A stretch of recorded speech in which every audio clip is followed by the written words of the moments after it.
I never thought a marriage could fall apart so quietly. I always imagined separations came with fights, doors slamming, shouting. When I married Henrique, I thought I was entering a partnership for life. We loved each other, respected each other. But after his father passed away, everything started to change. His mother, Mrs. Helena, who had always been difficult, moved into our house saying it was just until she got back on her feet. And at first, of course, I understood. She was grieving. But what I didn't know was that this grief would come with control, judgment, and venom. It started with small comments. Things that seemed innocent, a criticism of my cooking, a sideways glance when I put on makeup, a compliment to Henrique's ex-girlfriend right in front of me. Over time, I noticed he was different too. More distant, colder. He'd come home from work, look at me like there was something stuck in his throat. And I, blinded by love, thought it was just stress. I started noticing that whenever I said I was working late, the next day he seemed more closed off, like he had heard something that bothered him. I had no idea what was going on. The shock came on a normal night. Just his silence and a look that cut me inside. And then came the weight of the accusation. He thought I was cheating on him. He said someone had seen me, that he had proof. But I, who had never had to lie about anything, had no idea what he was talking about. In that moment, I felt the ground open up beneath my feet. I saw myself being ripped out of my own life, like everything I had built with him was fragile, disposable. And while he was asking me to leave our home, all I could think about was, how do you destroy a woman like this, in the shadows? Walking out that door felt like leaving behind not just a home, but a part of myself I hadn't realized had been slowly falling apart for a long time. I left with a suitcase in hand, my eyes burning from holding back tears, my mind spinning with unanswered questions. The worst part wasn't being falsely accused.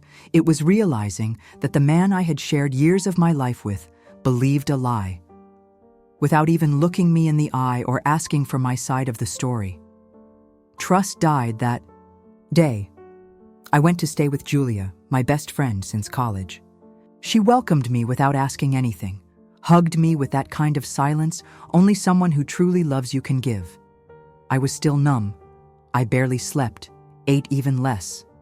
I spent the nights trying to mentally piece together the last few months, searching for when things started to go wrong. It was Julia who kept pushing me to get help. She said it wasn't weakness, it was survival. And that's how I met Dr. Harry. In the first few sessions, all I could do was cry. I could barely speak.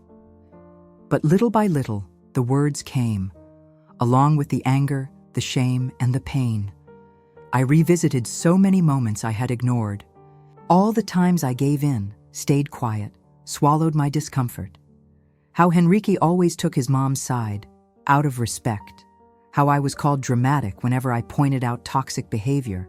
How I slowly started to shrink myself, one piece at a time, just to avoid conflict. Then one random afternoon, coming back from therapy, I decided I wasn't going to let this be how my story ends, because it wasn't the truth. They say pain changes you, but what really transforms you is the moment you decide you won't let anyone step all over you anymore. That's how I felt that morning when I woke up different. I knew my truth was still out there, and that Helena's lie had holes in it. I started digging through memories, the vague things Henrique said before kicking me out. A photo, a message, nothing clear. And I thought, if that's all she has, then tearing it apart won't be that hard. I talked to my coworker, the so-called mystery man in the photo. It was Lucas, my supervisor, a kind man, married. When I showed him the photo, Henrique had emailed me days later. He burst out laughing, then got serious. The image was blurry, taken from afar, and showed us walking out of a coffee shop. I remembered that day. He was comforting me because I had just found out my mom had a health issue. Nothing more. We went to HR at the school, and they helped me pull up my check-in and check-out records, all of which matched. They also gave me access to the internal security camera footage, and everything lined up. And the messages Helena claimed proved the affair? I asked for help from one of Julia's friends who worked in cybersecurity. He analyzed the screenshots Henrique had received. They were obviously fake, conversation spoofing apps, sloppy, cheap editing, but done with hate and precision. That's when a detail came back to me. Henrique and his mom unknowingly shared an old Google Drive account created back when he used to help her with tech stuff. He mentioned it once in passing, and I had the password because he never kept secrets from me. And there they were, messages from Helena to a longtime friend, proudly describing her strategy to break us apart. She called me a threat. To their bond, said Henrique was blinded by love and that he needed to wake up before he had kids with me. The worst part? She had been planning it all since the day she moved into our house. It felt like getting punched in the stomach. And finding both the murder weapon and the confession at the same time, I cried. A lot. But not from sadness, from relief. Because now I had more than wounds. I had proof. That day, I walked into Dr. Harry's office with swollen eyes, but a fire in my chest. I showed him everything. He just listened carefully and then said, "Now you have a choice. You can get revenge, or you can set yourself free." I didn't sleep the night before. I sat on Julia's couch, hands trembling, gripping that flash drive like it was a loaded weapon. I thought about backing out. 1,000 times. I thought about letting it go, just moving on with my life in silence.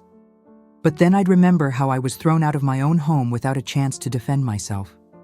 I'd remember Henrique's look of contempt, Dona Helena's fake smiles, the shame I felt being accused of something I never did.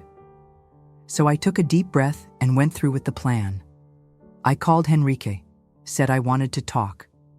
And he agreed, maybe out of guilt, maybe out of curiosity. What he didn't expect was to walk in and find not just me, but his brothers, their wives, and even a close aunt, all sitting in his mother's living room, all watching in silence. Dona Helena wasn't happy with the surprise.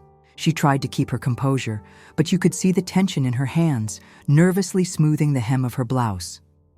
I stood up, plugged the flash drive into the TV, and started showing the messages. First, the edited ones, then the real ones. And finally, screenshots of her chats with her friend, where everything was laid bare. Every word was poison. Every sentence, proof. The silence was so thick, you could hear the ticking of the clock on the wall. Henrique turned pale, tried to speak, but no words came out. Then Dona Helena started crying. She cried like she was the victim, said she was confused, that she didn't remember writing those things, that maybe she'd been misunderstood. But no one believed her anymore.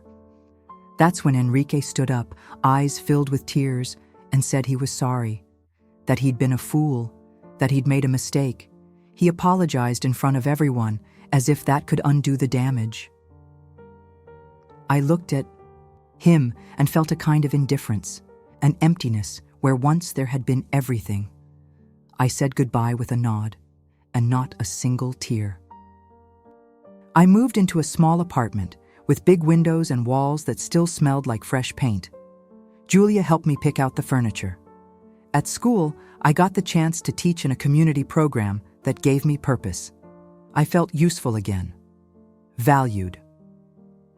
1 day, Henrique tried to reconnect.